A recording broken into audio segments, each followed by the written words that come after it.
Hello, this is Mike Van Meter. Welcome to the Recovery is Possible podcast, and I want to thank you for joining me, and you can reach us at our Facebook site, which is also called Recovery is Possible, or our website, which is vanmeterwellnesssolutions.com. And this podcast exists to educate the public about addiction, remove the stigma associated with addiction, and offer help and support to those suffering from addiction. And I want to bring to you our sponsor. This episode is sponsored by FHE Health, a substance abuse and mental health treatment center specializing in treatment for first responders' needs, including PTSD, anxiety, and substance use. So take the first steps to a better life today by visiting fhehealth.com. So today what I want to talk about is this whole notion of how is it that alcoholics are different than other people when it comes to drinking. You know, why is it that there are some people that just don't seem to have an off switch when it comes to their drinking?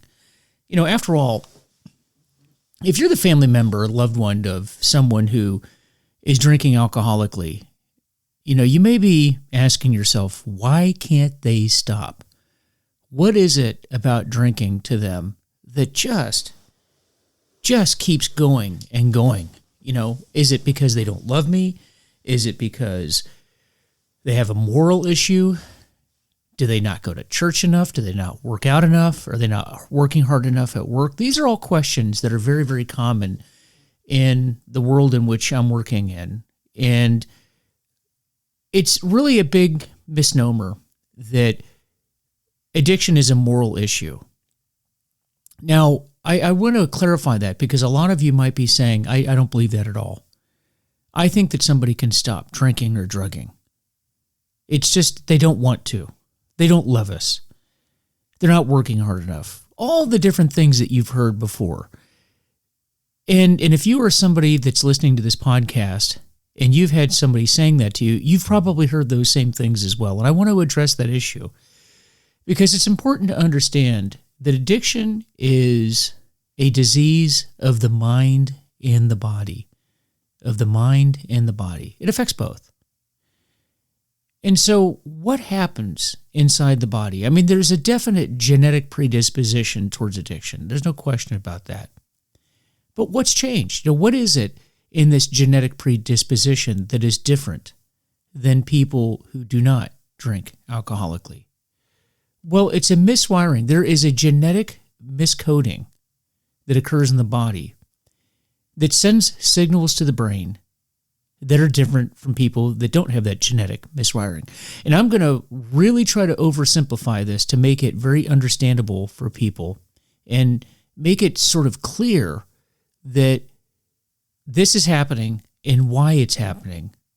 And I know that for me, the sooner I understood this, the sooner I was able to get well, because it has nothing to do, addiction has nothing to do with you being a good or a bad person. It has everything to do with you being a sick person, and there's a difference. It's an illness. It's a disease. And when someone's afflicted with this disease, they really need care. They need help. And it does not help this person that they are constantly told that there is a moral failing that's going on, because that has nothing to do with it. So let me just kind of address this and kind of explain how this works. You know, alcohol, when it's processed through the body, when you go through the metabolic process, and it completes that process, it exits the body through in the form of carbon dioxide. And I am not even going to attempt to talk about the entire physiological breakdown of how that occurs, because, well, first of all, it's not really necessary that we understand it completely, other than just knowing that it exists. But in the mid state of this breakdown, alcohol is in the form of acetaldehyde. Now, don't panic over the term. Don't obsess over that. Just know that it's in a state in the midst of that metabolic breakdown.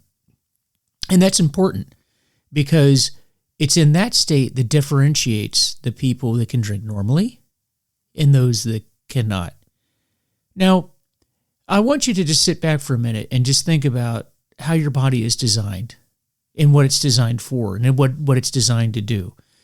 Your body is designed to survive. It is. I mean, if you think about all the different things that take place in your body, if you're cold, you shiver so you can warm up. If you're hot, you sweat so you can cool down. You're hungry so you can eat to survive. We have the sexual urge, so we procreate and propagate and maintain the human species. These are all natural urges, right, that are based on reactions to our environment. And your body is designed to protect itself, and it's designed to survive, right? Now, when you think of alcohol is a poison to your body. It's a toxin.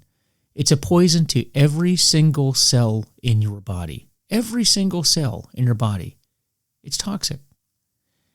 And your body should reject alcohol because it's damaging to every cell in your body. And so if you think about it, for those of you that are normal drinkers, you realize that you might have, one or two or maybe three drinks, and then you start getting that tingling feeling, and you think, I don't like that. I don't like that at all. I want to stop. And if you drink too much, then you throw it up. In other words, your body purges alcohol, gets rid of it. Why? Because your body recognizes alcohol as a toxin. And of course you stop. But if you're alcoholic, that's not what happens, is it? When you get to the point to where you have that tingling feeling, you're thinking, all right, here we go. I like that feeling, that euphoria. That's the term that is used. You get this euphoria that non-alcoholics do not experience, but alcoholics do. It's a very different experience, and it's a very different feeling. So what's going on? Well, you have that genetic miswiring. And when you drink alcohol, instead of the signal being sent to your brain that alcohol is a toxin and a poison, your brain is saying, this is good. This is really good. We like this. We like this feeling. We like this buzz. We like this euphoria that we're experiencing, and we want more of it. Well, how much more? Well, a lot more. And we will keep getting more until it, meaning alcohol, is out, or we are out, meaning a blackout. That's alcoholic drinking. And it's the direct opposite of what your body should be doing in relation to handling a toxin and a poison that's put into it. That stems from that genetic miswiring. So it's when alcohol is in that form, that mid-state form I talked about, in acetaldehyde, that is where that in the biochemical process, the euphoria comes from, right? And so it is that miswiring. Now, ironically, if you're not familiar with the drug antabuse is a drug that's given to people that want to stop drinking and really find it very difficult to stop drinking on their own. So they may be prescribed antabuse. And antabuse actually causes that state to go toxic, that acetaldehyde that we're talking about, to go to a toxic state very, very quickly. Now, how quickly? It can be within a matter of minutes. And people can become so sensitive to alcohol that using hand sanitizer, alcohol wipes, touching alcohol, having any sort of alcohol touch their bodies, they'll have a reaction to it. And it's very, very effective. It's the drug that you drink, or the drug that you take, rather, that when you take it and you drink on it, you're going to really wish that you had not, because it will make you ill. It could potentially make you violently ill, but it will certainly keep you from drinking. But what antabuse does is target that area that I'm mentioning here and causes it to go toxic and toxic very quickly. So when you look into the certainly Alcoholics Anonymous literature, and in the big book of Alcoholics Anonymous, they say that this euphoria is something that only alcoholics experience. That's what they're talking about right there, because non-alcoholics do not experience this whatsoever. And it creates in us what's known as an allergy towards alcohol, and that's also mentioned in the big book. And for those of you that might be saying, well, that's ridiculous. You don't have an allergy to alcohol. Well, I'm going to say, well, hold on. What does Webster's dictionary say that an allergy is? What is the definition of an allergy? Well, the definition of an allergy is the body having an abnormal reaction to a substance. And if you're drinking alcoholically, that is certainly an abnormal reaction to a substance that is a poison to your body. So therefore, it is an allergy. Now, just like somebody that has any other type of an allergy, for example, here in Virginia, when things start to bloom, you may start, sneezing, sniffling, have all kinds of, drippings from your nose and those types of things. And that's due to your body reacting to the allergens that are in the air. I want you to imagine for a moment that your loved one, your wife, your husband, your spouse, somebody in your life says, Mike, what's causing that? What would cause you to stop sneezing and sniffling is if you went to church more often. You'd say, what? What does that what does one have to do with the other? And the answer is, it has nothing to do with it. If you worked out more, that would take care of it. And again, you think, what in the world does that have to do with it? And the answer is nothing. What if you worked out more? What if you went to, spent more time with the children? What if you were a better employee at work? And of course, none of those have anything to do with what is happening to your body. But the same thing's with alcohol. And if you think about it, if you're listening to my voice right now, you may have experienced that, where people have said, why aren't you a better employee? Why aren't you a better father? Why aren't you a better husband? Why aren't you worshiping more in our worship service? All these different types of things. And you may have thought to yourself, but I do love my wife and my children, and I do love the work that I do, and I do think that I'm a good person, but yet you're still drinking. Well, what I'm telling you is that one has nothing to do with the other. Has nothing to do with it.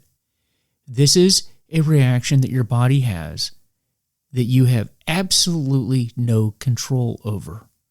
The only thing that you can do, and the only thing that you can control, is not putting a drink into your body, not picking it up, and not taking that first drink. It's actually the first drink that is devastating to alcoholics. It's not the 100th drink. It's the first one, because that first drink is what sets off that chain reaction of biological events, physiological events that we just discussed here. And once that progression starts, you have no control over what happens to your body. So what's the answer? The answer is, don't put the first drink into your body. And so all of the recovery programs that are out there are designed to get you to not pick up the first drink. There's this big myth out there that recovery programs are designed to get you to stop drinking. That's absolutely not true. You stop drinking by going to a detox center, going to treatment, or going to a meeting. But what the 12 steps of any recovery program are designed to do is to prevent you from picking up a drink in the first place. That's the goal. Now, what causes us to go pick up the first drink? Resentments, anger, bitterness, being upset, being depressed, being lonely, being isolated, all of those types of things. So the entire program is designed to help prevent us from being in that situation in the first place. After all, I've never heard of somebody, after a period of abstinence, say that they picked up a drink or drug because their life was going so well. I've never heard anybody say that. What you hear are people that are lonely, angry, bitter, have resentments, are depressed. You fill in the blank. But it's always a negative. And the people want to escape from that. So they go out and they pick up the first drink or pick up the first drug. And then that progression starts. And there's nothing you can do about it until you go back into recovery and completely stop. So the goal to this is to not pick up in the first place. And that's why, if you've listened to this podcast for any length of time, you know that I'm a big proponent of complete and total abstinence. Not moderating your drinking, not moderating your drugging. I am for and I support absolute abstinence. Because if you've gotten to the point to where you've gone to treatment, you've already demonstrated to yourself and to others that you're not able to use moderately. If you could have used moderately and used normally, as we say, you would have already done it before this point. But what I wanted to do today is just give you an idea behind why this is and how your body works. It's very simplistic. It's just a very 30,000-foot view of this whole physiological process, and I understand that. But I'm intentionally keeping it simple because I think it's easier for people to understand. And for us, it's not really important that we understand the nuances and every detail of how this works physiologically. It's just important that we understand that it's there, that it works that way, and that's what's causing us to desire the drink, and why, for some of us, there is no off switch once the drinking starts. So I'm sure that for many people out there, this is going to be very, very helpful. And please give me some feedback. I'd really appreciate your feedback. And if there's a topic that you want to hear about, certainly write to me. You can contact me through Facebook. You can go to my website, which is vanmeterwellnesssolutions.com. And I'd love to hear from you guys. And also, really check out our sponsor, FHE Health, because according to SAMHSA, first responders are 30% more likely to develop behavioral health conditions like PTSD. And FHE Health specializes in getting first responders better and cleared for duty. So find out more at FHEhealth.com, and they have a lot of resources that can help you and your family members get well.